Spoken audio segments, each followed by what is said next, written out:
Good morning.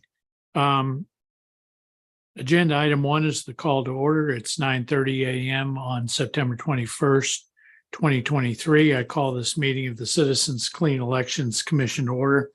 With that, we will take attendance. Commissioners, please identify yourselves for the record. Galen Payton. Amy Chan. And I'm Chairman Kimball. We are also expecting Commissioner Titla at some point, but we will proceed without him until he attends. We do have a quorum. Item 2, discussion and possible action on minutes for the August 24th, 2023 meeting. Is there any discussion on the minutes? Mr. Chairman, I move that we approve the minutes as written. It's been moved by Commissioner Chan that we approve the minutes as written. Is there a second? Second. Seconded by Commissioner Payton. I will call the roll. Commissioner Chan, Aye. Commissioner Payton, Aye. chair votes aye. The minutes are approved 3-0. Yeah, Chairman, this is Steve Titla joined the call.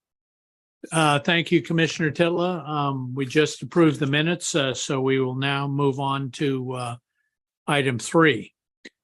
Discussion and possible action on the executive director's report. Tom? Yes, thank you, Mr. Chairman and commissioners. And just real quick, I wanted to highlight a few things. There is a consolidated election date, November 7th, and there are 12 counties with local elections, from school district elections to local referendums. I also want to note that we've launched on our webpage a poll worker page to that gives folks frequently asked questions for poll workers and links to the county's poll workers, to each county's poll worker sign up page. So that's really great. And obviously, I just want to say, this effort to pull this information together from counties, takes a lot of work on Alex's part as our web content manager, and it's a really important part of why I think our website is the best voter oriented website of any government agency in the state.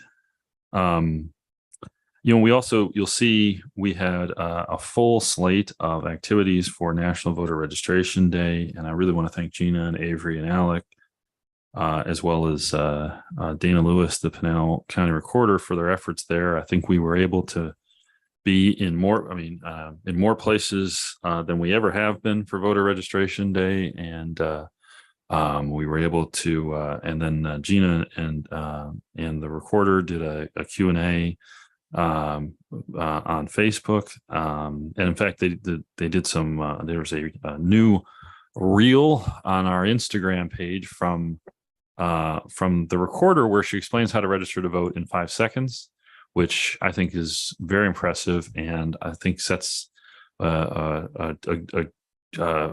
good precedent for being able to get access to information as quickly as possible. And I will say this, as an inveterate story poster on my own Instagram page, which is all very locked down and none of you can find it. If it's longer than 10 seconds, I'm not going to post it because people can't watch the whole thing. And if you're a stand-up comic, you need to have a punchline in 10 seconds if you want to end up on somebody's stories, because it cuts off at 15 seconds. So what I'm trying to say is this 5-second thing is actually really important, and demonstrates a level of sophistication with this approach that I was very impressed with, obviously. So I'm very thrilled about that. And just the whole day was great. And then you can see, and we've been talking about this for some time internally, and I think that this sort of sketches out, that this is part of a whole effort on voter education and public affairs that we are rolling out over the course of the fall. Gina and Avery, for example, have participated on an ongoing basis in with other organizations. Excuse me, I have a question. Oh, please. The 5-second thing you were talking about, that was at the Pinal County Yeah, Pinellas County Recorder's Recorder. Office. It was, well, we filmed it here in Phoenix, I believe. Yes. But So it's on our page. yeah, yeah, Okay. yeah. Yes, it I is. just wanted to know No, where sure. we could find that, or You can. It was on, if you follow our Instagram page, which is just AZ Clean Elections on Instagram, it's there. I posted it on my LinkedIn page too. okay. All right. Thank you. So, I mean, so we have, I mean, Avery last week was at the Tempe Public Library doing a presentation that he's developed on civil discourse, which I think is great. Gina and Avery were at the Tribal County Summit in Camp Verde last week. I can tell you that, Gina shared with me that the organizers there, specifically thanked Clean Elections for being a continued partner and continuing to be present at these kinds of events. And I'm lucky to get calls from folks about, telling me how impressive Avery was at a particular event, or Gina, and then even last night, this is, Alec replied to an email from a voter about something that she got immediate praise from that voter because it was a very responsive answer. And likewise on the with respect to candidates, Mike continues to be responsive to those folks. So I think that what we're outlining here in this report is, our commitment as an agency to doing, nonpartisan promotion of participation in elections and civic engagement that touches as many different populations around the state as we can. We'll continue that at the end of the month with a partnership with the Flynn Foundation Center for Civic Leadership, to talk the first of three, talking about how to run for office. So, this is really an important part of, I think, what we'll be doing going forward, and part of what we're going to continue to try to make efforts to do is sort of tell this important part of our story to anybody who we can. I want to mention quickly that we are, Gina, Paul and I are working on the procurement process with respect to the 2024 broadcast debates. And Gina's working to, on some improvements to the voter education guide, which I'm sure we'll all see here in the next couple of months. I want to note, and if you have any questions, I'm not sure I can answer them, but there is a new election-related ballot measure that has been filed and may start collecting signatures soon. That language is at the link there, but there's a summary there. I think that's kind of, those are the main points I wanted to make sure we highlighted. There's obviously a lot of litigation related to elections going on, some of which involves us, some of which does not. I thought it was I will say, and I think this is actually a positive thing, at least from view of the commission's position. This House Bill 2492 is a piece of legislation passed a couple of years ago that said that tried to reinstitute different forms of what is referred to as documentary proof of citizenship for certain voters. The commission voted, you all voted at the time that legislation was passing to recommend to Governor Ducey that he veto that legislation because of its legal impact on, it was likely to be found to not be consistent with the National Voter Registration Act. It also has some direct impact or potential direct impact on people who may not have a permanent address, which is a population that Clean Elections has been working to support in terms of their right to participate in elections over the past couple of years, or the last several, I should say not the past couple, the past several years. And so I think that the fact that at least on the partial summary judgment, they're generally followed along the lines of what the commission had suggested to the governor's office at that time was the correct way to have gone. Not to say that we're involved in litigating this, we're not, but it is good to be right. So I have a question there. Sure. Commissioner So Payne? The main issue that I had was on the reservations. Yes. They all have PO boxes, and I used to work on a reservation and live there, and we didn't have road names. Right. So, I mean, that just wouldn't work if you needed to have a street address. That particular aspect of it, I think, is still subject to getting hashed out. But the bottom line is that I think that the broadly speaking, the critiques we made of that are consistent with what the law is, and I think that's the most important point. And so I agree with that. I don't know if there's anything else. Mike is continuing to do outreach to candidates, and obviously we are. I just wanted to, as I occasionally do, I just wanted to say that with the team we have here, with Paula, Mike, Gina, Alec, and Avery, we have a particularly good, solid team of folks who are committed to doing the work we have to do and making sure that we can be as seamless as possible and make good on the agenda that the statute sets forth for us. So, I just wanted to say that again, and every person who works here has a role in ensuring that this continues to operate, and and everybody's level of commitment to that mission is it makes this a lot of fun, and a lot more and in many ways makes my job a heck of a lot easier than it could otherwise be. So I guess with that, Mr. Chairman, I think that concludes my report unless I'm missing anything. Thank you, Tom. Are there any discussion or questions from commissioners? One more thing. Yes, Commissioner Payton. So with this new act, it just worries me that you may not have enough people to do that work or whatever.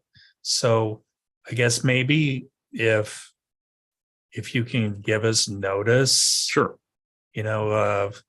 Like this looks like it's going to be more labor intensive, that we can start thinking about ways of maybe, because I don't want people to be overwhelmed. So- Especially if this is all new. And so anyway, that's my concern. And Mr. Chairman, I guess I should go through. Yeah. Mr. Chairman, Missed calls. Commissioner Payton, no, and you've mentioned this at a few meetings. I mean, I think from my point of view, and from sort of from, I don't know what Paula and Mike think, but from my point of view, I think we're in a position where we're kind of playing that by ear. I mean, we have had the assistance of, we have engaged Mary for purposes of leading a lot of the litigation that we have around that act. Most of the things that I hear, relate principally to, sort of compliance issues, and we are getting and, working through answering questions as we get them that we can on compliance issues. We are, I think we'll see. I mean, I will say this. I mean, from a complaint perspective, just from a pure enforcement perspective, between 2014 and 2022, we had a drop off of something like from I think I want to say 27 complaints in 2014, which was lower than matching funds days, but still high, to 2022, we had 5, I want to say, something like that. So the number of complaints has dropped significantly. I don't know, because no one knows how many complaints get filed at the Secretary of State's office or go to the AG's office. But I don't know if their volume is consistent with that decrease in volume that we've experienced. Now, will in But if you see all this paperwork that Yeah. that's almost exclusively of this act. Yeah.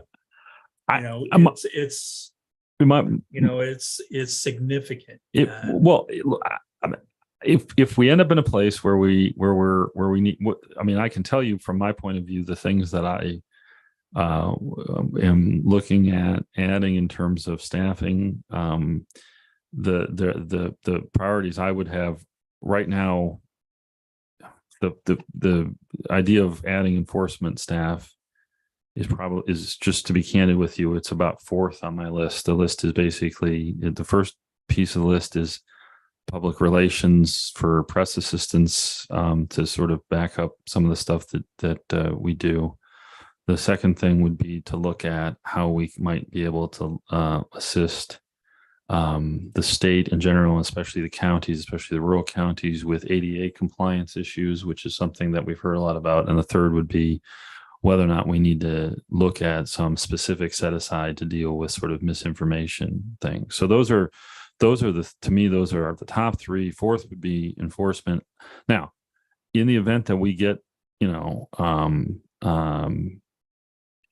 ramp up a bunch of complaints, I think there's reason to believe that 2024 won't be that year. And the reason I think 2024 might not be that year is because, we've said, at least to staff in these meetings, to you and other places, that we feel like compliance is really more important to us than trying to, drop hammers on folks. And that's been true throughout the commission, throughout the way that we have oriented ourselves, and really since Commissioner Payton, since you've joined, in part because of, I think, some of the changes we've made to reorient the commission around voter education and compliance on the campaign finance side. So my overall sense is that if something gets weirder between now and then, between now and when things get more intense around the election, we'll see. The reality is that, and we'll talk about this later on the agenda, and certainly noticed that the process for enforcing these kinds of laws, regardless of who you are, or regardless of which agency it is itself long and getting longer as a matter of the way in which the background administrative law principles are changing. So it's not like we're going to be able to, and if a complaint was filed in June, I mean, we have always tried really hard to get our complaints resolved before the end of the calendar year. That doesn't always happen, but we really pushed to do that.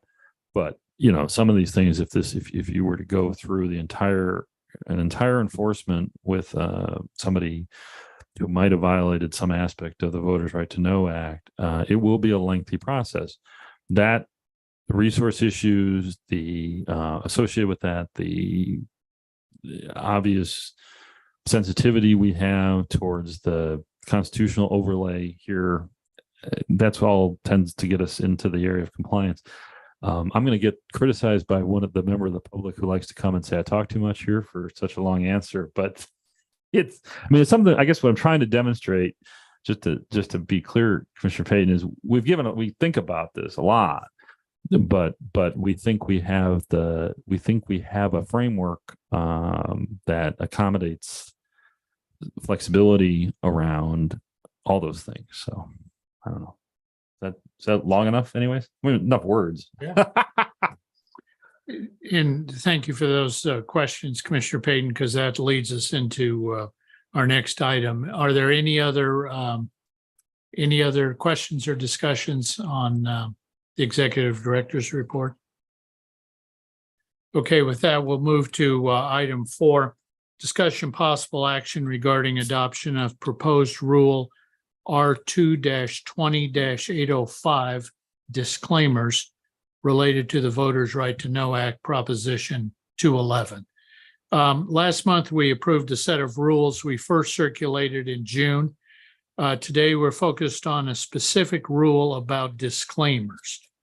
This is the paid for by that most of us are now familiar with.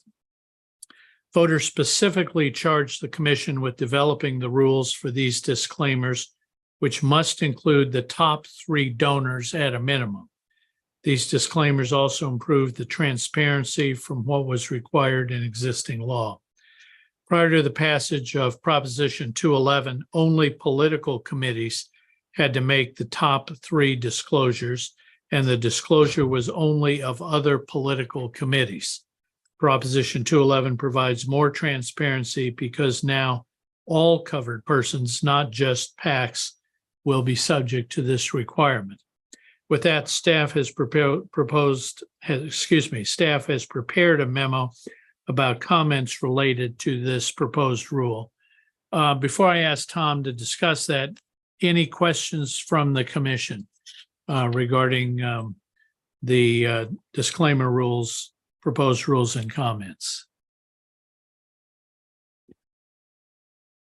Hearing none. Tom? Thank you, Mr. Chairman.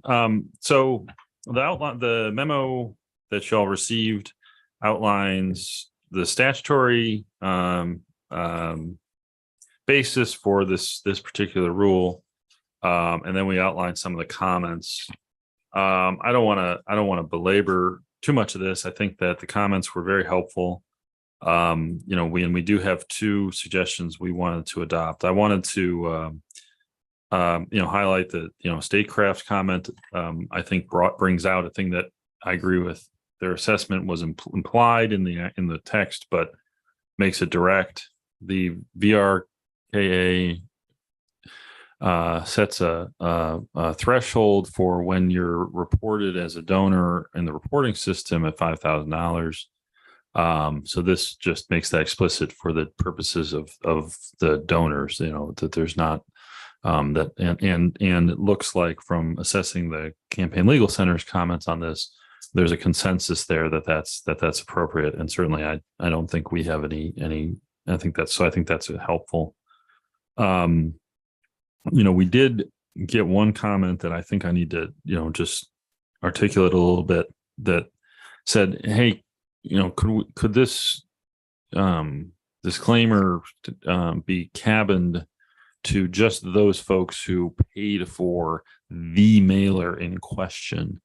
And that's, as I understand the existing law that folks were operating under prior to the Voters' Right to Know Act and the language of the Voters' Right to Know Act itself, that there's really not language to hook that kind of a limitation on for rule purposes.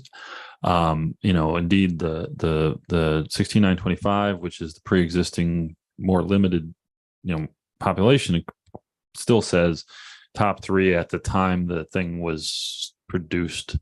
So it's never been. There's just not a lot of text. There's just not. I just am unable to find text to hook that limitation into. It's basically, it's top 3 through the election cycle. I did think that, although we don't anticipate a lot of this, that the point about similar to the $5,000 threshold, protected people with protected identities through the process outlined in the rules we've already adopted, I think those folks would not be disclosed on a disclaimer. And as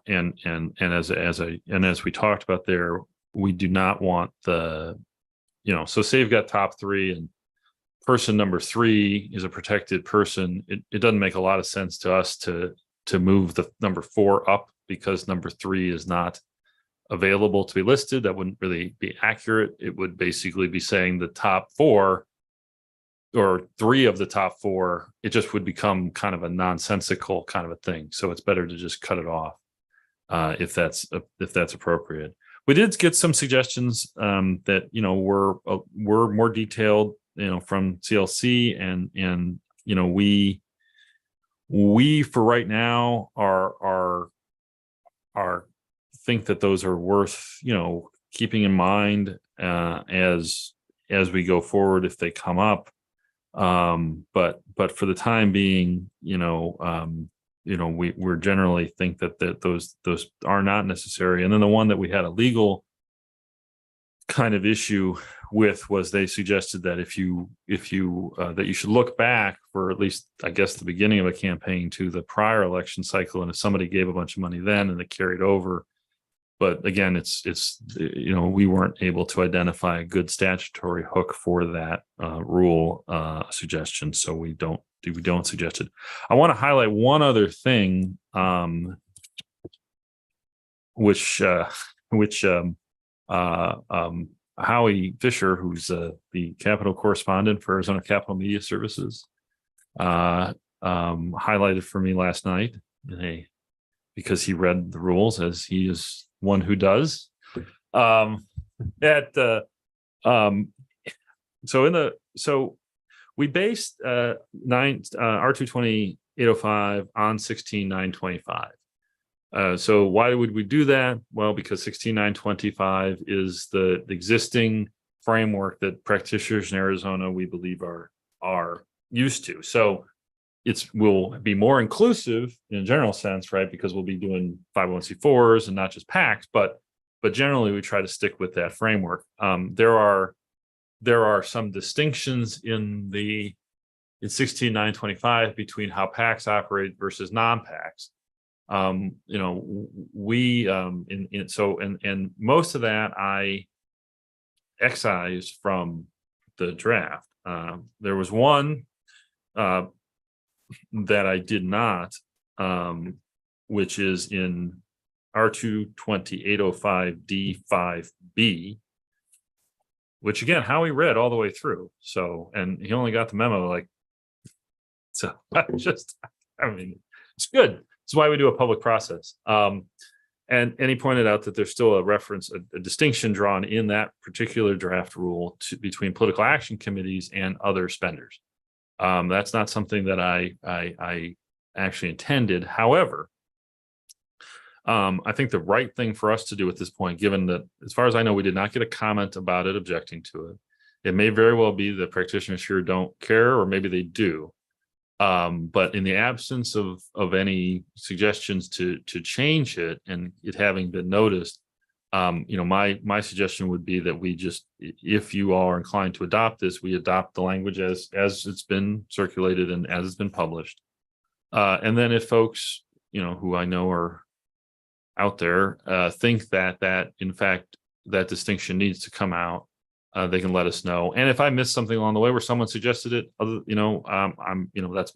sorry if I did that. I'm happy to, if you feel like you said this to us somewhere and we missed it and I missed it, tell us again, and we can look at fixing that if it needs to be fixed. But if it doesn't need to be fixed, given the fact that it's been circulated for, it's circulated for 60 days plus, and nobody seems to have been focused on it until Howie was reading the memo. My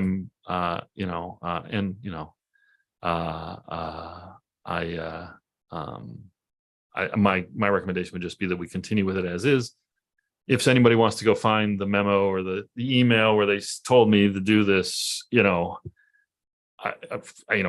will read it, and just try not to be too rude. I have a question. Commissioner Payton. So on this page 3 here of this thing you gave me, maybe I'm just paranoid of lawyer words and whatever, but where it says the third paragraph, consequently, section 805B would read, and then so on. Then it underlined, it says in excess of $5,000 for the election cycle.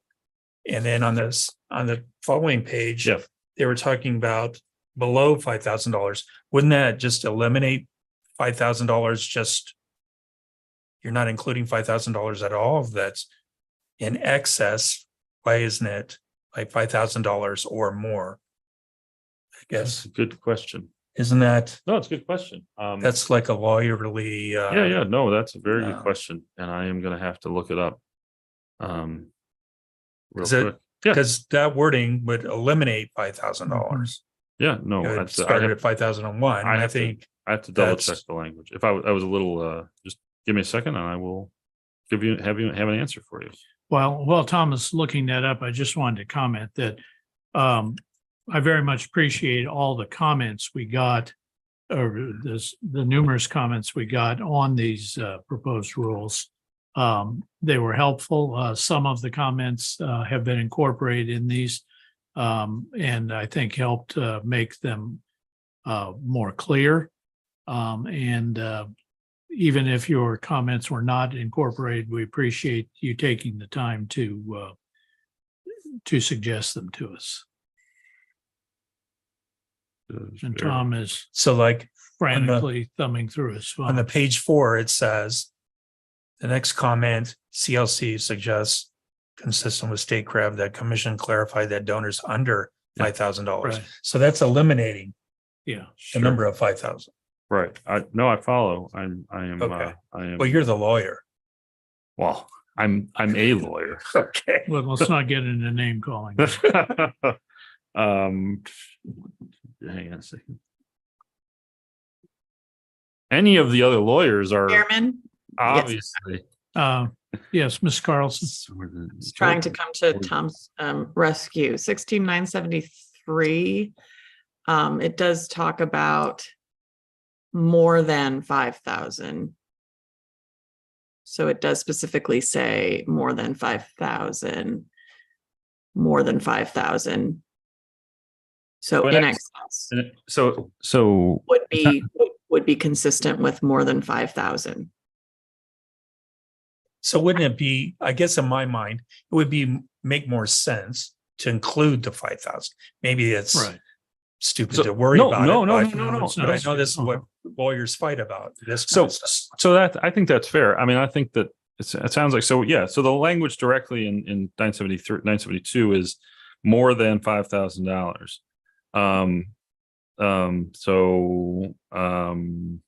So instead of in excess of $5,000, we could say more than $5,000. Does everybody, all the other No, lawyers? $5,000 or more. No. Mr. Chairman, Yes, Ms. Carlson. the language of the statute, by the plain language of the statute, it has to be more than 5,000. Okay. That's why. Okay, just so to clarify, do we need to make any changes in exhibit 1? No, the language of the, Mr. Chairman, were you directing that question at me? My apologies. Directing it to anyone who wants to answer. Well, I can answer. The language of the rule, the proposed rule, the in excess of is consistent with the language of the statute, which says more than 5,000. So it does not need to be changed. Sorry, I was using lawyer words again. Okay. Okay, so does that address your concern, Commissioner Payton? Just so everybody understands, I guess, and this other commentary about being less than 5,000. I will say, Mr. Chairman, Commissioner Payton, I think in writing my memo, what I did was I was a little bit, I was not as precise as I should have been. Okay. I triggered You see this that, confusion. that Yeah. thing I, Yes, you're right. You are right in reading what I wrote. What I wrote is wrong. So getting back to my question that Ms. Carlson answered, we do not need to make any changes to this. Is that correct? You are nodding yes. Okay. Oh, yep. I mean, yes, yes. The description of CLC's comment is, but that I wrote is not correct. The language that Statecraft submitted is correct and is the language that is in the rule that we are asking to be adopted. Okay, thank you. so that's the top 3 above $5,000. So Correct. you could have 100 at $5,000. That, as long as they're not in the top 3 above, Correct. correct? Correct. Okay. Correct. Thank you, Commissioner Payton. Any other questions from commissioners about these proposed rules?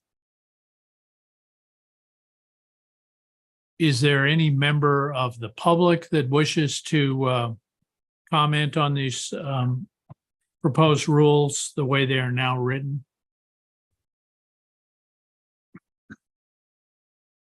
Seeing no one. Is there a motion to adopt R2 20-805 with the changes indicated in Exhibit 1 of the staff memo on those items?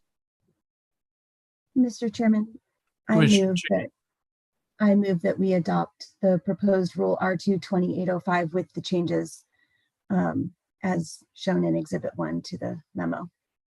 Thank you, Commissioner Chan. Is there a second? A second. Seconded by Commissioner Payton. Any discussion? Okay, I will call the roll. Commissioner Chan, Aye.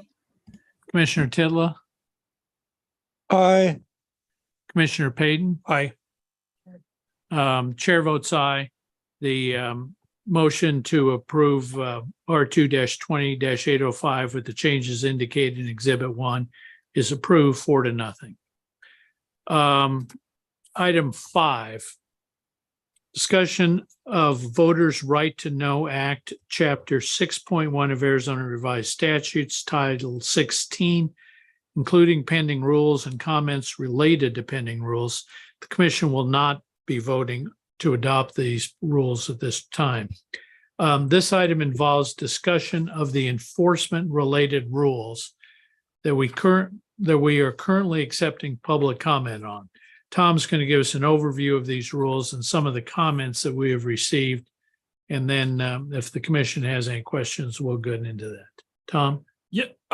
Yes, Mr. Chairman, Commissioners, I just wanted to, the main, so I want to do two things here real quick. First, this rules that we'll be talking about in October, which are still subject to public comment, and we'll probably get more public comment between now and then, are how we would go about enforcing the act in the event we got a complaint or a complaint was generated internally.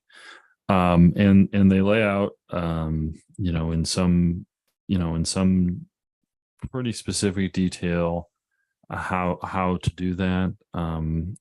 They set up the what we think are the necessary safeguards to ensure that any respondent has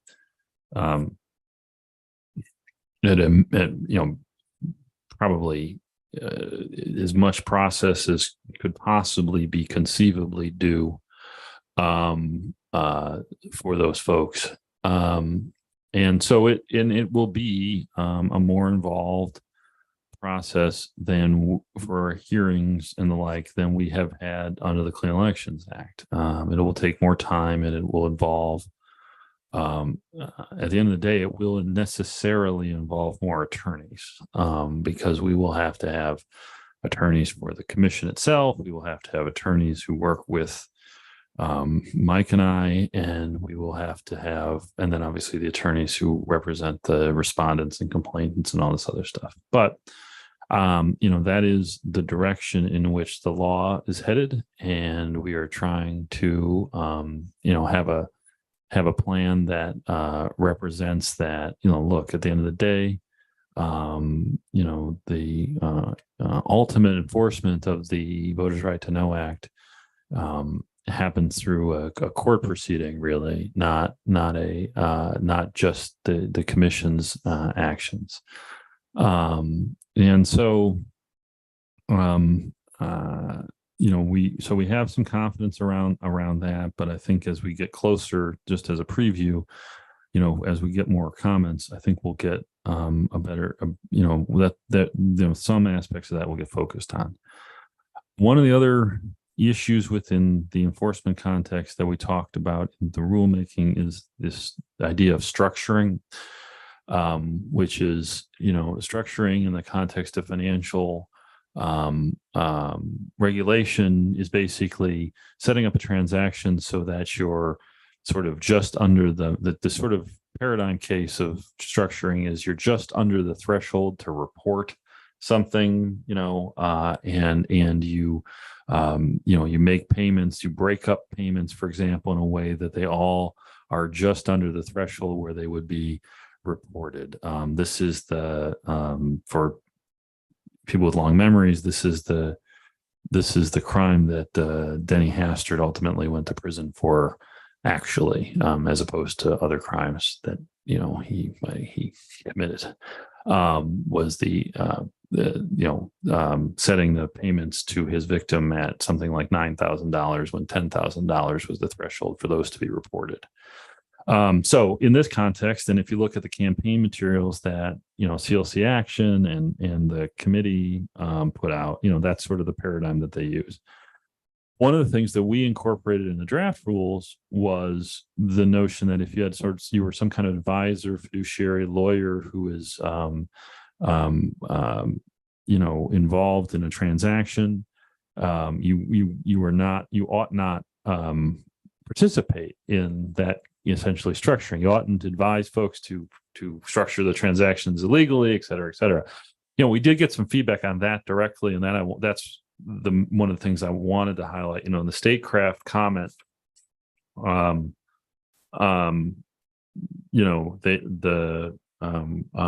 page 3 of that comment, they go into some detail on this and the interaction between the rule as we've drafted it and the rules of professional conduct for lawyers and some of the other issues. Our point of view in drafting this rule initially was along the lines of, well, we want to make sure that folks are on notice that, in fact, just because you're an attorney doesn't mean you can structure transactions. But I think that one of the things that this highlights in the current climate is, as much as that's an issue, if our goal, which is certainly a goal that I had in drafting, is to try to get sort of malefactors on notice that their malefacting is a problem. There's a converse problem, which is folks who would leverage the complaint process itself to disrupt the ongoing attorney-client relationship of a spender and their attorney. In other words, if you invite complaints where every complaint turns out to be ABC, organization for good stuff, and their attorneys are, then all of a sudden what that triggers as a ethical matter for the attorney is that they've got to turn the 501c4 over to yet another attorney. They may have to have their own attorney, et cetera, and that can lead to kind of a multiplicity of a sort of a ripple effect. So, as we get closer to next month, I do want to say that having spent some time with this particular comment, that we'll probably modify that rule to account for that, because I think that as much as I am concerned about making sure folks have notice that there's not a sort of, just because you hold yourself out as some kind of advisor, whether you're actually a licensed attorney or some other kind of advisor, you can't be in the middle of a conspiracy. The acute problem is for attorneys who might end up in sort of a situation that they wouldn't otherwise be in. This is sort of akin to sort of the idea that as the world evolves, we have more and more there's a lot more antagonism in the legal community in general, and I do want to be wary of that. And certainly our intent has been more focused on sort of like I say, people who are acting in bad faith, but we don't want to have a rule that ends up wrapping in people who are also acting in good faith. So it's an important comment to consider. And when we come back to you next month on this, we will probably have some modifications to that I wanted to preview. I think that so that's kind of where we are on that. We also received a new comment from the People United for Privacy. And that again is has some other suggestions as well. So we'll be considering that. I just want to make sure you have that and you can look at it over the next couple of over the next 6 weeks before the next meeting, or 5 weeks. So those are the main comments I wanted to make about the enforcement related rules that are coming up next month. I don't, unless Mr. Chairman, unless you all have any questions. Obviously, like I said, there's no action to take on those at this point. Any questions from members of the commission about item 5 on our agenda? Thank you, Tom. Item 6, discussion and possible action on suggestions for additional rulemaking, including clarification of terms in the definition of campaign media spending and guidelines for donors to follow in response to requests from covered persons as provided in the Voters' Right to Know Act. The purpose of this item is to allow staff to provide us some information about suggestions for additional rules we have received and some preliminary feedback. If commissioners have a sense that they would like to look at more specific language, this would be the time to discuss that. So Tom, can you tell us a little bit about these suggestions? Yes. I wanted to highlight a couple, and they're noticed in the topics are noticed in that agenda item. We did get there are additional suggestions in that People United for Privacy comment that I did not get a chance to process to put to notice in the agenda. So those are down the road a ways. But with respect to the issues highlighted there, one of the suggestions we received from we got a couple of suggestions from the Elias Law Group, and I just wanted to make sure that everybody understood what I've thought about these so far. The Elias comment is, oh, there it is. Is that mine? No, you're giving me yours. It's blue at the top. Yeah, it's the blue one. Okay, so first of all, so my inclination on these, just is the clarifying the meaning of activity. As I read this,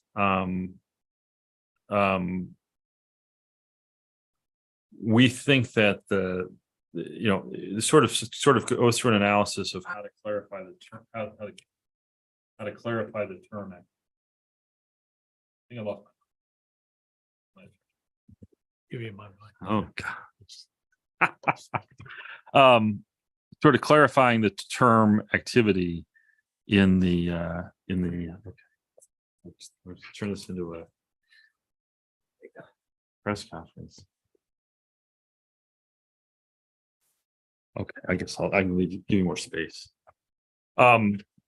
There's at page 4 that the Elias Law Group talked about clarifying what an activity would be, and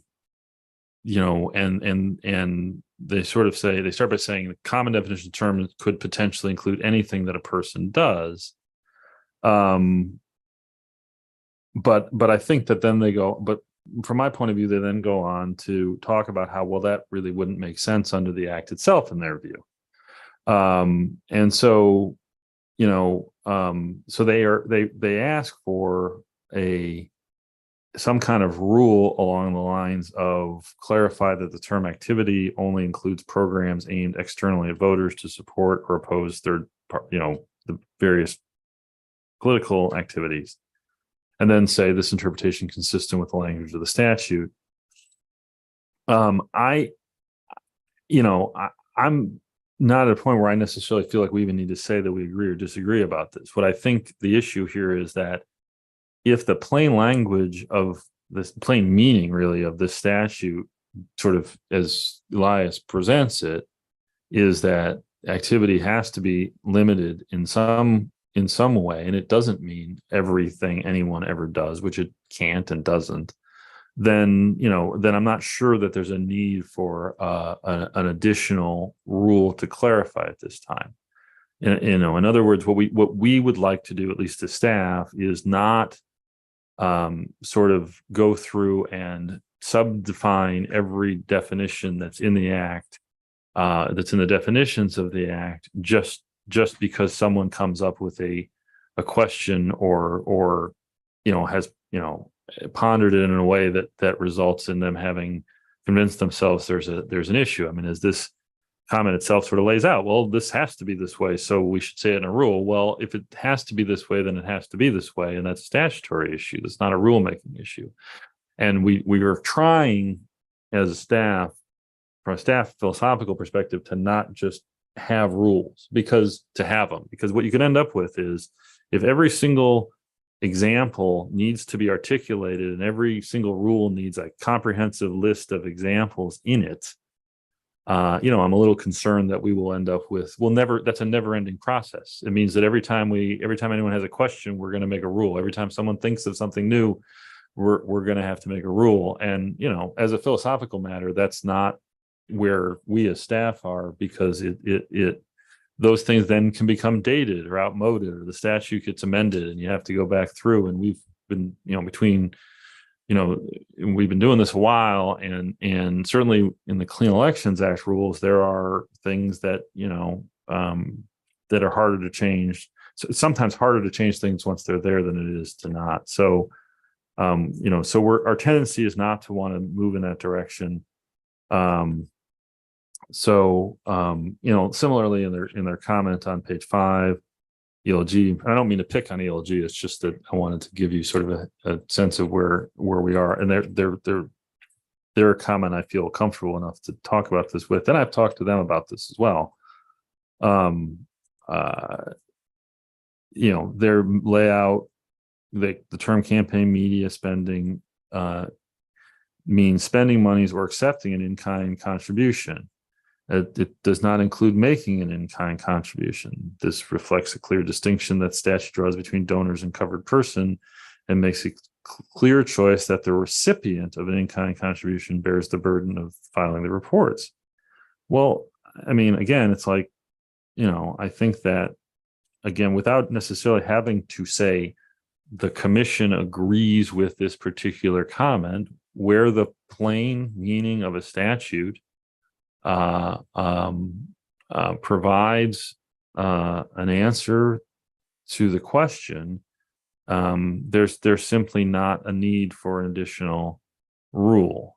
The other thing, just again, candidly, for those who are more regulatorily minded perhaps than that, or believe that there ought to be more rules than less, the other issue is that, as a practical matter, additional rules make compliance, in my view, in some ways more complicated, and they make enforcement issues more complicated, and can lead to a whole bunch of, at least in our experience, a whole bunch of satellite arguments about rulemaking that are not really part of the merits of resolving matters if they actually develop.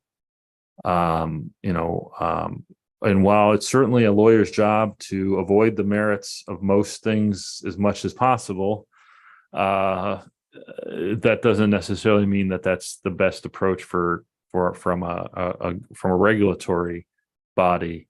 And so, if anything, I feel like we're just not inclined to again,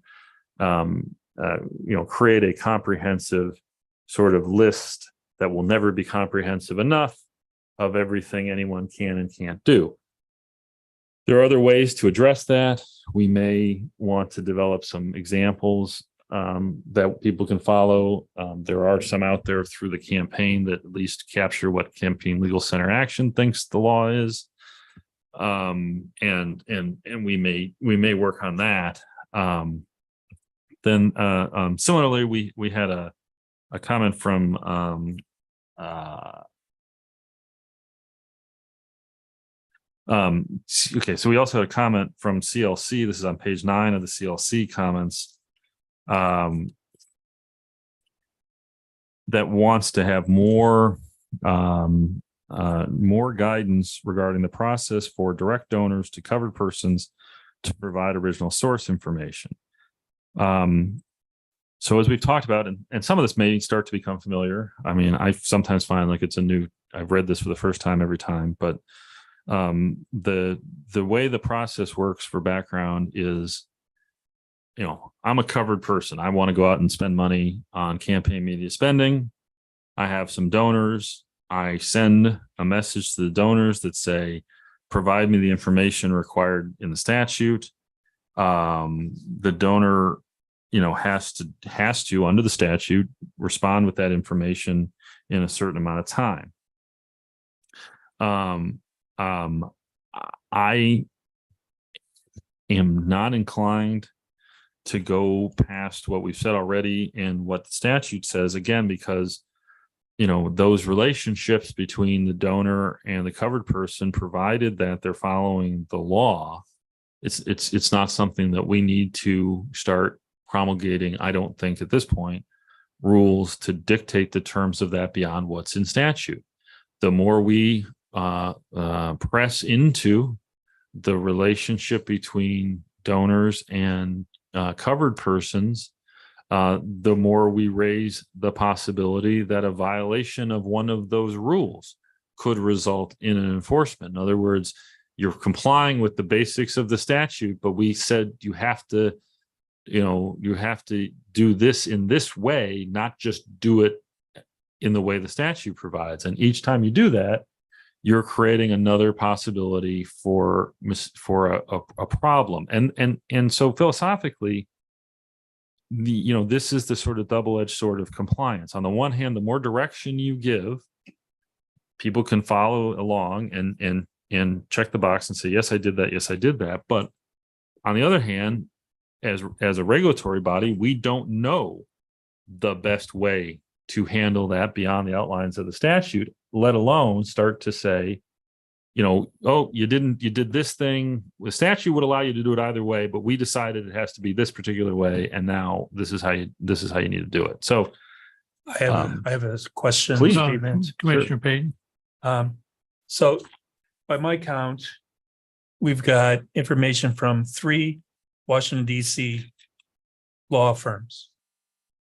I think we're going to need somebody, a lawyer, to deal with this stuff. This is in Phoenix and Tucson, people.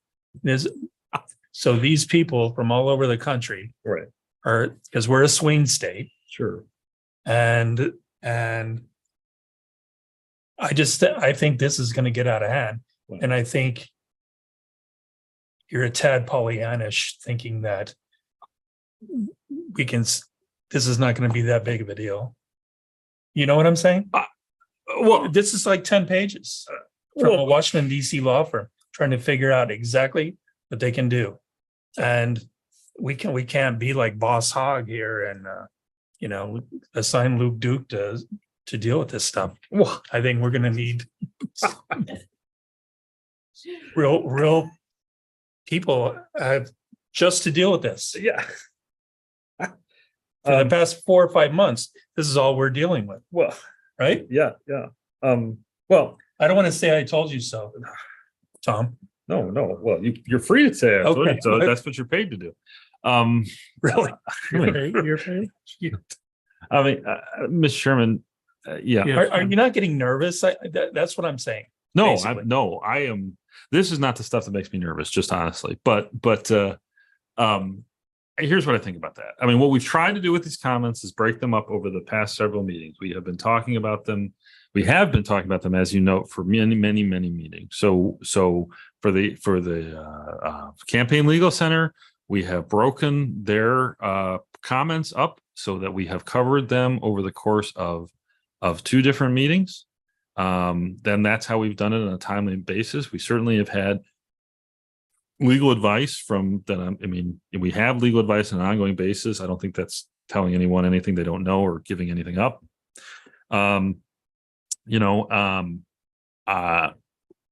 Yes, there are Washington, D.C. based law firms that are going to be involved in this process. And but I will say, and I really mean this, I think that the Phoenix based law firms that we deal with, most of them at this point, have a national scope too. I think it's and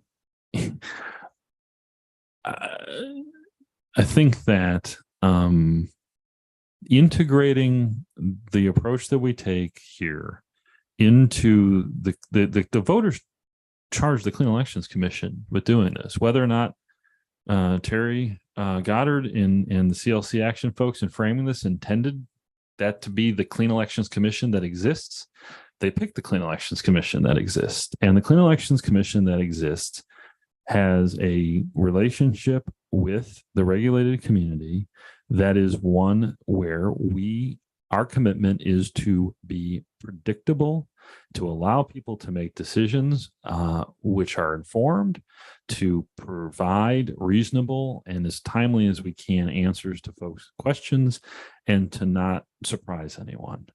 I think that by and large, that is our reputation, and among both Democratic and Republican attorneys.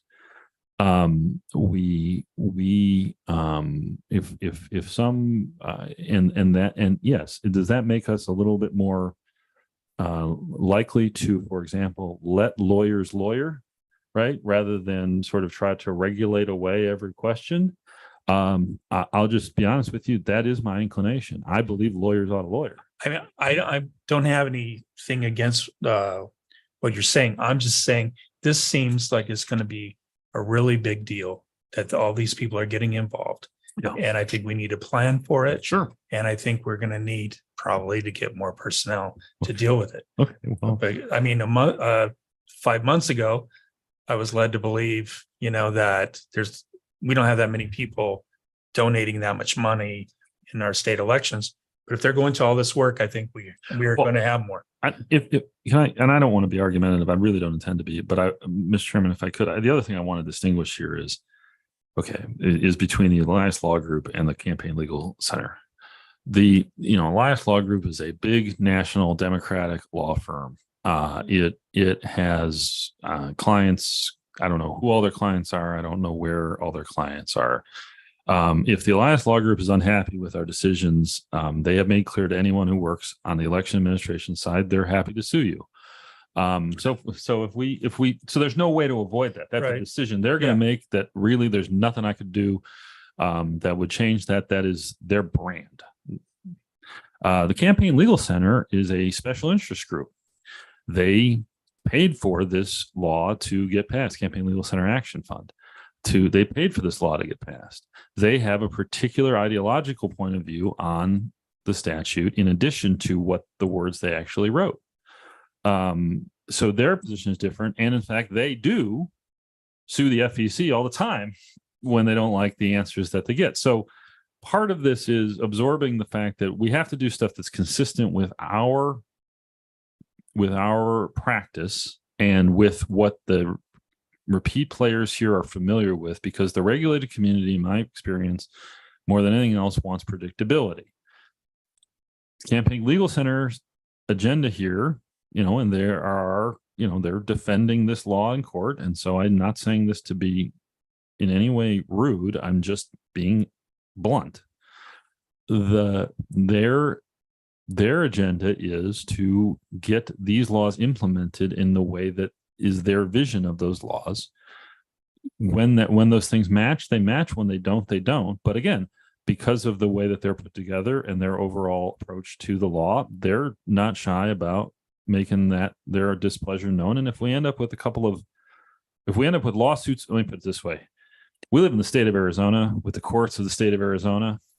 If someone wants to sue us for under-regulating, go ahead.